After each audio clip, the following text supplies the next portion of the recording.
Bueno, muy buen día. Entonces, en este video estaremos hablando acerca del esqueleto apendicular de una forma muy específica. Encontraremos entonces, retomemos o recordemos que el esqueleto apendicular está compuesto por los miembros torácicos y por los miembros pélvicos.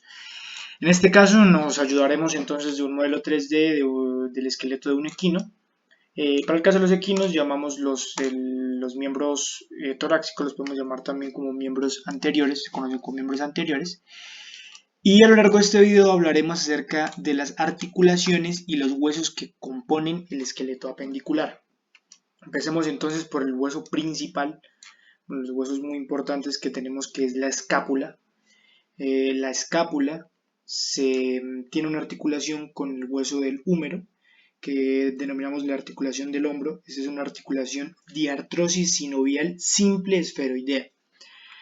¿Por qué es simple? Tenemos una articulación entre dos huesos simplemente, y si lo notamos aquí, es esferoidea, entonces se une, tenemos forma de esfera, realmente eso significa forma de esfera. Y la tenemos entonces, tenemos aquí la región del hombro, pasamos entonces al brazo, lo que sería el brazo, y tenemos la articulación del codo. La articulación del codo es una articulación diartrosis sinovial compuesta en gínglimo. Vemos que es la diferencia de cómo se une en gínglimo. Tal vez aquí no sea muy exacto, pero bueno, sabemos qué significa que sea en gínglimo. Ese tipo de articulaciones vamos a tener en el codo. ¿Qué huesos nos va a articular? Vamos a tener entonces el radio y la ulna. Entonces la articulación radioulnar también nos va a presentar aquí, pero bueno, vamos a hablar de eso después en orden. Venimos hablando de la articulación del hombro, y la articulación del hombro que nos articulaba escápula con el húmero. Ahora tenemos la articulación del codo, como les dije, es una articulación de artrosis sinovial compuesta en forma de gínglimo y nos articula la ulna, el radio y el húmero. Entonces nos articula de esa manera.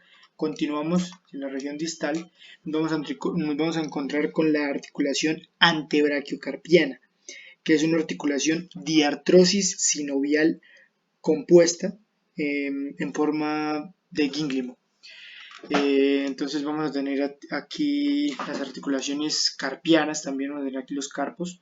Las articulaciones carpianas, que van a ser articulaciones antiartrosis fibrosas sin desmosis. Van a tener muy poco movimiento, pero va a existir articulación entre estos carpos. Entre estos carpos, si continuamos entonces más hacia distal, continuamos con la región carpos, metacarpos, ¿sí? La región metacarpiana. Nos encontramos con articulaciones, con articulaciones carpianas o intercarpianas entre los carpos mayores y los carpos menores, carpos pequeños. Entonces aquí no los podamos detallar muy bien, pero vamos a saber que son articulaciones que van a unir, o van a estar entre los metacarpios, sí, entre los metacarpios. Estas articulaciones son las que están entre los metacarpos, son articulaciones anfiartrosis fibrosas sin desmosis. Y entonces nos quedaría aquí las articulaciones entre los carpos y los metacarpos, las articulaciones carpo-metacarpianas. No hemos hablado de ellas en esta articulación, acerquémoslo un poco. Carpo-metacarpianas, estas articulaciones son articulaciones diartrosis sinovial compuestas planas. Podemos lograr ver aquí en la imagen, nos permite ver que las dos superficies de los huesos son planas, por eso se denomina plana también. Entonces vamos aquí, carpos, metacarpos, y llegaríamos entonces a ya la región de las falanges, y tendríamos las articulaciones ¿cómo es? Metacarpofalángicas, porque es metacarpo con las falanges, metacarpofalángicas. Tenemos aquí carpos, metacarpos y falanges. De la articulación metacarpofalángica es una articulación diartrosis sinovial en forma de gínglimo, y es una articulación simple también, es una articulación simple, sí, la articulación metacarpofalángica. Ahora pasamos a la parte ya de la región ya de las falanges, y vamos a entender que hay articulaciones interfalángicas, entonces la articulación interfalángica proximal y la articulación interfalángica distal. Entonces la articulación interfalángica proximal y la articulación interfalángica distal. Y esta es la articulación metacarpofalángica. Estas articulaciones interfalángicas son articulaciones diartrosis sinovial. La primera es, diartrosis sinovial en forma simple condilar, y la siguiente es sinovial simple celar. Entonces es importante tener en cuenta esa parte. Así terminaríamos los huesos y articulaciones. Retomamos rápidamente la escápula del húmero. Tendríamos entonces aquí lo que sería el radio y la ulna, articulaciones radioulnares que se encuentran en la articulación radioulnar proximal y la articulación radioulnar distal, que en el caso del equino desaparece porque la ulna desaparece, aquí no se ve más. Tenemos entonces la región antebraquicarpiana, los carpos, metacarpos, la articulación entre el carpo y carpos y metacarpos, la articulación entre el metacarpo y las falanges, que es metacarpofalángicas, y las articulaciones entre las falanges. Pasamos entonces a la siguiente parte del esqueleto apendicular, sus articulaciones. Nos encontramos entonces con las articulaciones, con los miembros pélvicos, que son conocidos también como miembros, o son conocidos como miembros posteriores. Nos vamos a encontrar con el hueso principal de todo esto, que es el hueso coxal. Lo podemos ver aquí. Es un hueso que va a tener varias articulaciones y muy importantes todas ellas. La primera articulación que nos vamos a encontrar es la articulación sacroiliaca. ¿Por qué sacroiliaca? Vamos a ver esa parte de por qué el hueso, este hueso, cuando nacen los bebés y cuando están recién nacidos, podemos decir, cuando hay un individuo, un neonato, este hueso principalmente, lo podemos distinguir en 3 zonas y tiene divisiones cartilaginosas. Entonces tendremos el ilion, el pubis y el isquion. Ilion, pubis y isquion. ¿Qué sucede con esto? Por eso es que esta parte, que es el ilion, que se conecta con que se articula con el sacro, que es la última de las vértebras. Esta sería una articulación sacroiliaca y es una articulación anfiartrosis fibrosa sin desmosis. Ahora tenemos esta articulación que también es bien importante. A ver qué ángulo encontramos más, que es donde encontramos, sí, esta es. Articulaciones que nos van a unir el hueso coxal derecho con el hueso coxal izquierdo. Nos van a unir aquí de esta manera.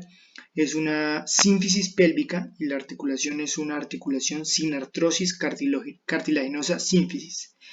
Continuamos entonces hacia distal con la articulación de la cadera, que es una articulación que nos va a unir el hueso coxal con el fémur, que es uno de los huesos largos también, muy importantes, con el fémur. Esta sería la articulación de la cadera.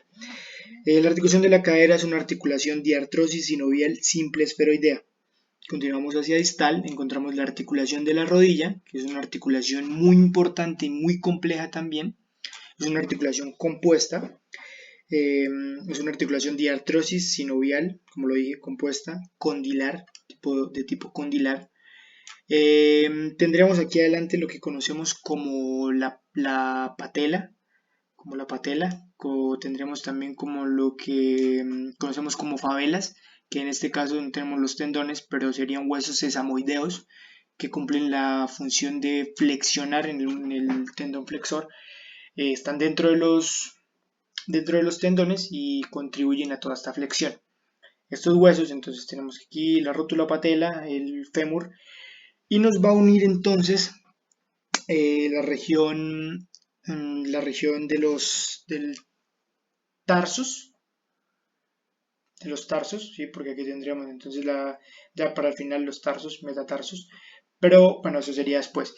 El orden verdadero sería entonces aquí tendremos el muslo, bueno, tenemos aquí el fémur, que sería la región del muslo, y luego pasaríamos entonces a la pierna, en donde vamos a encontrar la tibia y la fíbula,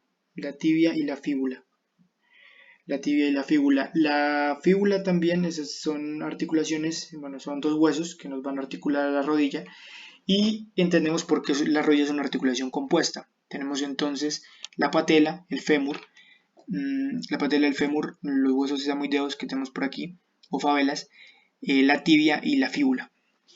Continuamos entonces con la articulación tibiofibular proximal y tibiofibular distal, que es una articulación sin artrosis fibrosa sin desmosis. Y ya entraríamos entonces para la articulación tarsocrural, que nos va a unir la tibia y la fíbula con los tarsos, con la región tarsiana. La articulación tarsocrural es una articulación diartrosis sinovial compuesta en forma de gínglimo. Continuamos entonces con las articulaciones tarsianas, que son las articulaciones que nos van a unir los tarsos. Entre sí ellos van a tener articulaciones y son articulaciones anfiartrosis fibrosas sin desmosis. Las articulaciones tarso-metatarsianas, que nos van a unir los tarsos con los metatarsos, tarso-metatarsianas, son articulaciones diartrosis sinovial compuestas planas. Las articulaciones intermetatarsianas, entonces aquí en los metatarsos, intermetatarsianas, con los tarsos uniéndose entre sí, vamos a tener articulaciones anfiartrosis fibrosas sin desmosis. Las articulaciones metatarsofalángicas, intermetatarsianas, seguimos entre los metatarsos, metatarsofalángicas, vamos a tener una articulación diartrosis sinovial en forma de gínglimo y es una articulación simple, metatarsofalángicas. Ahora las articulaciones, finalmente las articulaciones que vamos a tener entre las falanges o articulaciones interfalángicas son articulaciones, la primera articulación de forma diartrosis sinovial simple condilar y la última diartrosis sinovial simple celar. Entonces tenemos articulaciones interfalángicas proximales y interfalángicas distales. Con esto terminaríamos entonces las articulaciones y huesos que componen al esqueleto apendicular, es decir, los miembros torácicos y los miembros pélvicos. Muchísimas gracias.